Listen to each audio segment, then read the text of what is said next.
कि इस क्लास में हम कक्षा 8 के विज्ञान से अध्याय 3 बतलाएंगे और इसका नाम है फसल उत्पादन एवं प्रबंधन। तो इसके सभी प्रश्न एवं उत्तर को हम बतलाएंगे। तो आप लोग वीडियो को शुरू से लेके अंत तक देखिए और चैनल पर नए तो चैनल को सब्सक्राइब करके घंटी को बजा दीजिए।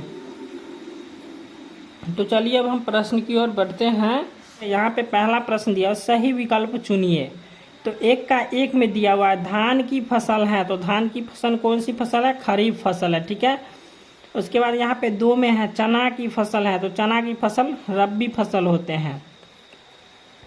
तीसरा है उर्वरक है, तो उर्वरक कौन सी जो है? कार्बनिक पदार्थ या अकार्बनिक लवण, तो यहाँ पर हो जाएगा अकार्बनिक लवण हो जाएगा। उसके बाद 4 नंबर में है खरपतवार हटाने को कहते हैं, तो खरपतवार हटाने को कहते हैं निराई कहते हैं।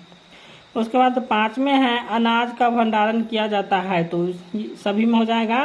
क्योंकि अनाज को हम किस में रखते हैं? तो जैसे जूट के बोरों में, उसके बाद धातु के पात्रों में या कोठियों में या FCI गोदामों में, तो इसका सभी हो जाएगा, ठीक है। उसके बाद 2 में दिया हुआ है रिक्त स्थानों की पूर्ति कीजिए, तो 2 का 1 में है मिट्टी को उलटने पलटने की प्रक्रिया क्या कहलाते हैं? जुताई कहलाते हैं, ठीक है। जैसे जो आप खेत जोतते हैं उसी को क्या कहते हैं? जुताई कहते हैं। उसके बाद 2 में है खाद कार्बनिक पदार्थों का मिश्रण है, यहाँ पे खाली जगह में आ जाएगा कार्बनिक। उसके बाद 3 में है धान एवं गन्ने में सिंचाई की जरूरत है, जैसे धान और गन्ना होता है उसमें कितना पानी लगता है? बहुत ज़्यादा पानी लगता है, इसलिए यहाँ पे हो जाएगा अधिक।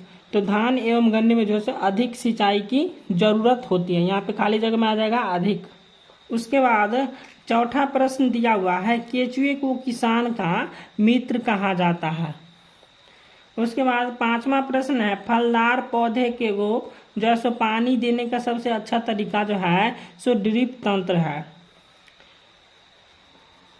उसके बाद 3 नंबर प्रश्न है कॉलम ए में दिए गए शब्दों का मिलान कॉलम बी से कीजिए। तो यहाँ पे कॉलम ए है और इधर कॉलम बी है, ठीक है। तो यहाँ पे 1 में दिया खरीफ फसल, तो खरीफ फसल कौन हो जाएगा? धान एवं मक्का जो है तो आपका खरीफ फसल है, तो धान एवं मक्का क्या है? खरीफ फसल। तो इसमें खरीफ फसल मिला दीजिएगा, 1 के हो जाएगा सी। उसके बाद 2 में है रबी फसल, तो रबी फसल का हो जाएगा गेहूं चना मटर, तो 2 का हो जाएगा ई नंबर, ठीक है। यहाँ पे अंतिम वाला हो जाएगा 2 का ई। उसके बाद तीसरा है रासायनिक उर्वरक, तो रासायनिक उर्वरक हो जाएगा यूरिया एवं सुपर फॉस्फेट। उसके बाद 4 नंबर में है कार्बनिक खाद, तो कार्बनिक खाद हो जाएगा गोबर मूत्र एवं पादप अवशेष। उसके बाद 5 में है हार्वेस्टर, तो हार्वेस्टर हो जाएगा कटाई का यंत्र को क्या कहते हैं? हार्वेस्टर कहते हैं, ठीक है। तो अब यहाँ पे प्रश्न और उत्तर दिया हुआ, उत्तर देना है, प्रश्न दिया गया है, तो इसको चलिए हम कॉपी पर बतला देते हैं। 4 नंबर प्रश्न है निम्नलिखित प्रश्नों का उत्तर दीजिए। तो 4 का 1 में है सिंचाई किसे कहते हैं? इसकी आवश्यकता क्यों होती है? तो उत्तर में लिखेंगे कि अच्छी फसल उत्पादन के लिए फसलों को विभिन्न अंतराल पर पानी देना ही सिंचाई कहलाता है। तो अच्छी फसल के लिए आप लोग क्या करते हैं कि जब भी जो है सो खेत में पानी सूख जाता है तो उसमें क्या करते हैं? पानी डालते हैं, तो इसी को क्या कहते हैं? सिंचाई कहते हैं, ठीक है। तो यहाँ तक इतना ही। उसके बाद यहाँ पे लिखा हुआ है पौधे को जीवित रहने के लिए जल की जरूरत होती है, जैसे आपको जो है जीवित रहने के लिए जल की जरूरत, उसी प्रकार पौधे को भी जल के रहने के लिए जीवित रहने के लिए जैसे जल की जरूरत होती है। तो यहाँ पे बीज के अंकुरण से लेकर फसल तैयार होने तक पानी की आवश्यकता होती है और वे पानी में घुलकर जड़ों द्वारा पौधे के विभिन्न अंगों तक पहुँचते हैं। पौधे में लगभग 90% जल होता है, ठीक है। समझ गए होंगे क्वेश्चन।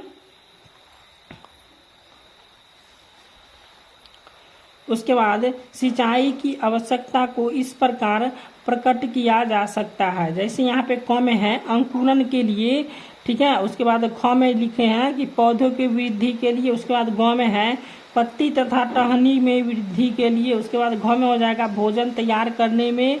अंग में हो जाएगा फूल तथा फल में वृद्धि के लिए आदि, ठीक है।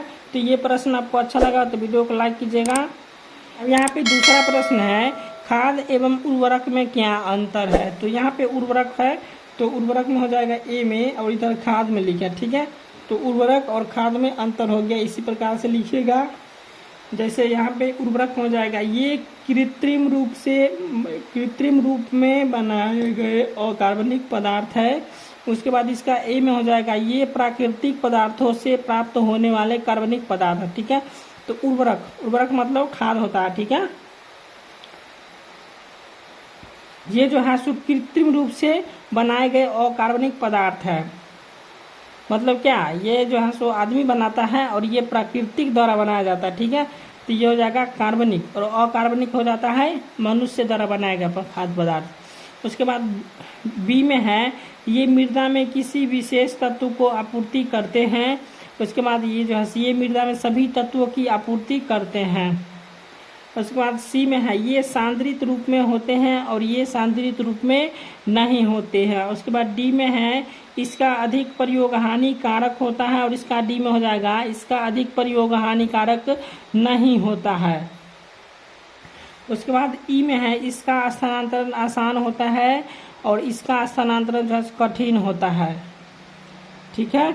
उसके बाद तीसरा प्रश्न दिया गया है जैविक खाद से क्या लाभ है? जैविक खाद देखे होंगे आप लोग, जैविक खाद को जो है सो सरकार द्वारा दिया जाता है।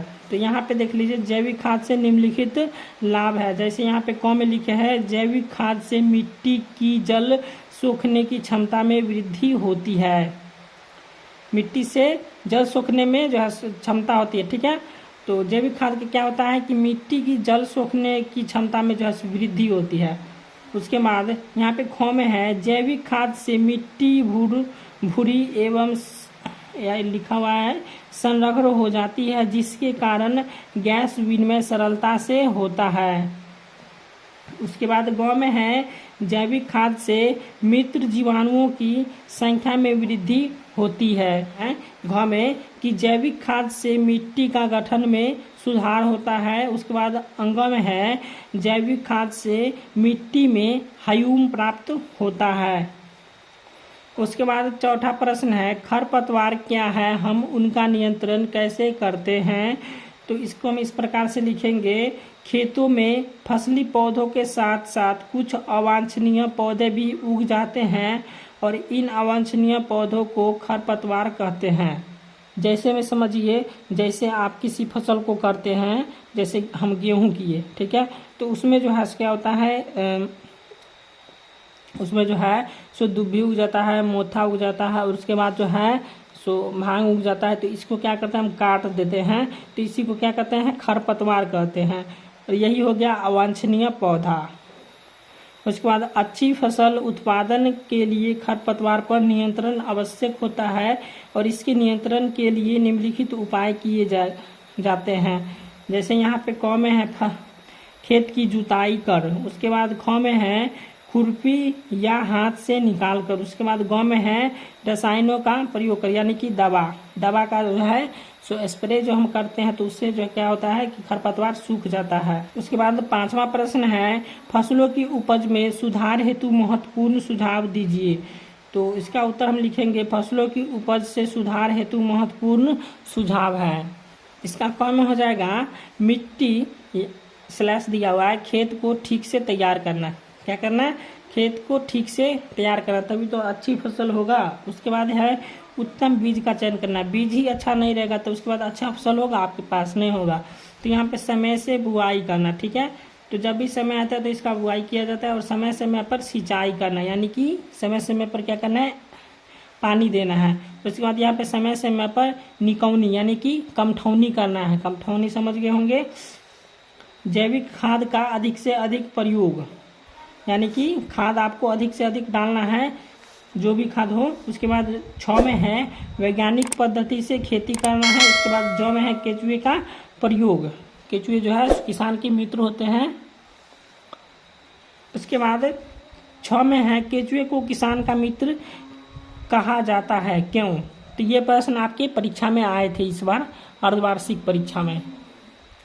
तो यहाँ पे इसका उत्तर हो जाएगा कि वैज्ञानिक शोध से निष्कर्ष निकला है कि केचुए को किसान का मित्र होता है, ठीक है।